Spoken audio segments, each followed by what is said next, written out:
Almost half a century has passed since I listened to Joe Pass playing solo jazz guitar for the first time. And even though I'm no Joe Pass, or would never attempt to be, after years of analyzing his solo guitar style, I finally feel that I can begin to apply many of the chord melody concepts he first introduced us to, and that's what I want to share with you in this lesson. I particularly want to focus on Joe's unique way of improvising fingerstyle arpeggios, especially during an intro or an ending where he would stretch the time, or what is known as playing rubato. And this word is derived from the Italian rubare, which means to rob. And the Encyclopedia Britannica defines it as subtle rhythmic manipulation and nuance in performance. And it goes on to add, for greater musical expression, the performer may stretch certain beats, measures, or phrases and compact others. So for starters, let's take a classic 2-5-1 in C.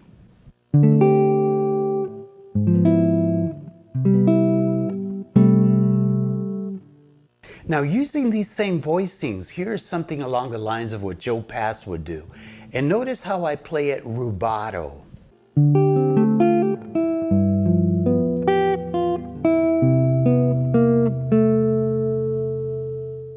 Aside from sounding the different notes in the arpeggio, did you notice the independent moving lines within some of the chords? Let me play it once more.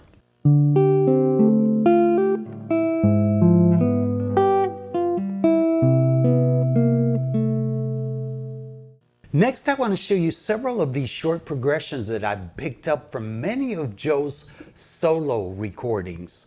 After that, I will show you how I apply them over several well-known standards. However, before I proceed, I just want to add that once you select the left hand chord voicing, it is the right hand that determines the arpeggiation. Did you know that there are 24 permutations you can choose from to combine the notes of a 4-part chord with your right hand? So it is important to develop some flexibility with your right hand. And let me mention that the fact that Joe Pass played sitting down and adopted a classical guitar posture, this aided his right hand fingerstyle technique. Take a look at this photo and notice how the body of the guitar almost rests on his leg. This angles his right hand in a way that it has a more independent command of each string.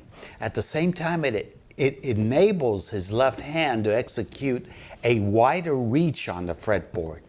And I could go on, but since this is not a lesson on right hand fingerstyle technique, if you want to know more, please check out a video I did titled Comping, Pickstyle, Fingerstyle, or Hybrid. And it explains more in detail how to properly use your right hand to play fingerstyle. And I will place a link in the info section down below.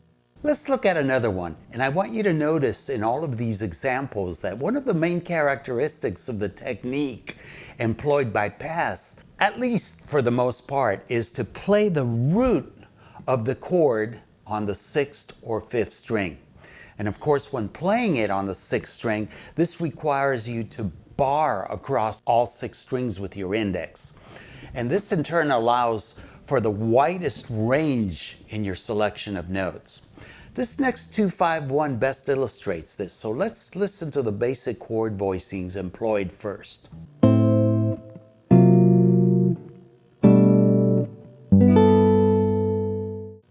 Now this is how Joe Pass arpeggiated it.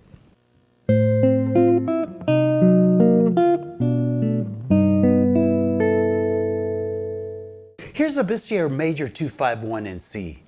Here are the basic chords.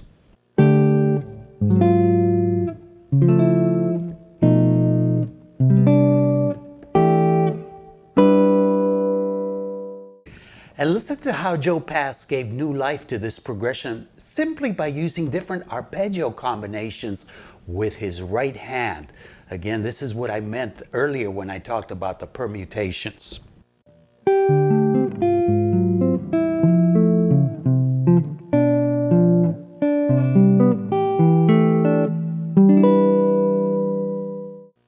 Next, let's examine a couple of minor 2-5-1s. And here's the basic set of voicings employed.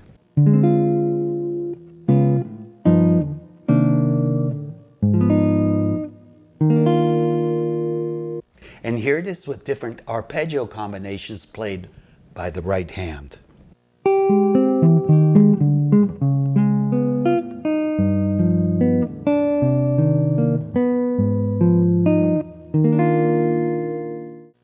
And here are the chords for a turnaround in D minor.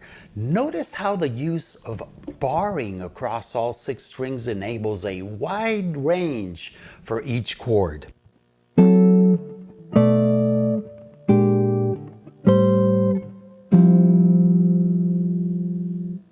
And here's how Joe Pass played it using different arpeggio combinations, again determined by the use of his right hand.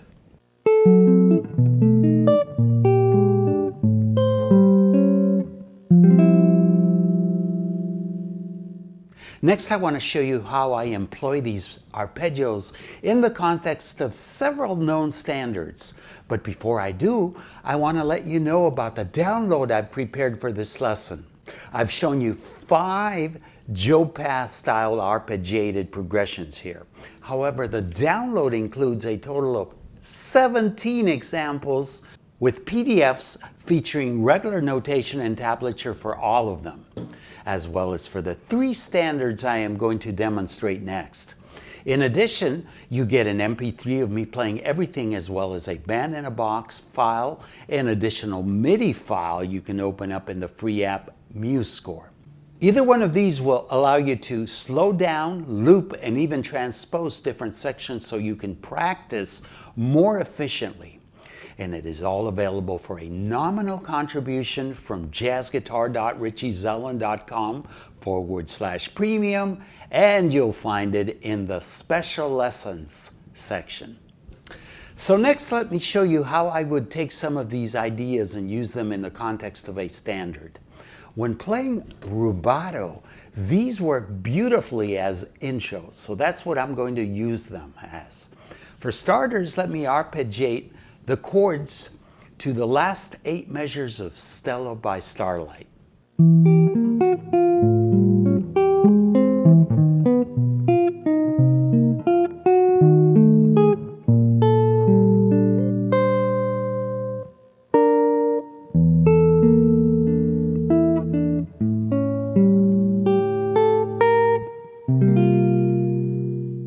Next, let me arpeggiate the chords to the first 8 measures of Autumn Leaves.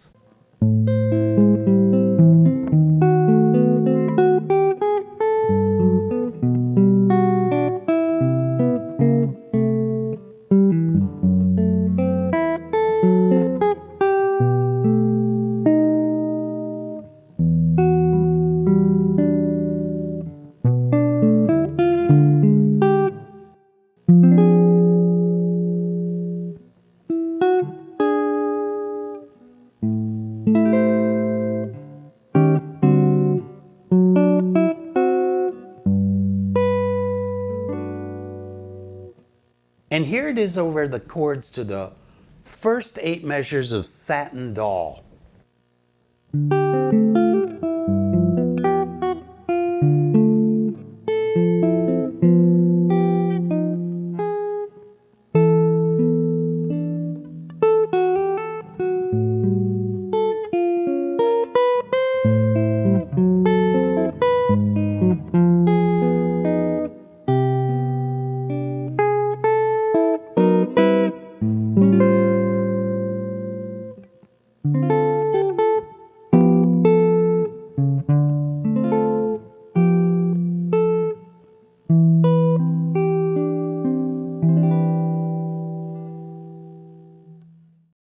What I've shown you here are different Joe Pass fingerstyle chord melody fragments that I've transcribed over the years and that I've adapted to different contexts, either by altering the chord and or by trying different string combinations with my right hand when playing the arpeggio. And I believe that if you are familiar with these progressions and practice these examples, you'll gradually be able to adapt them to different standards. I truly hope this lesson has been helpful and that you have learned something new. As usual, I appreciate your likes and comments and welcome your questions. And if you enjoyed this lesson and haven't subscribed yet, you're only one click away. Until we meet again, you know the drill. Practice, practice, practice. Take a break and then come back and practice some more. May peace be with you. Pórtense bien.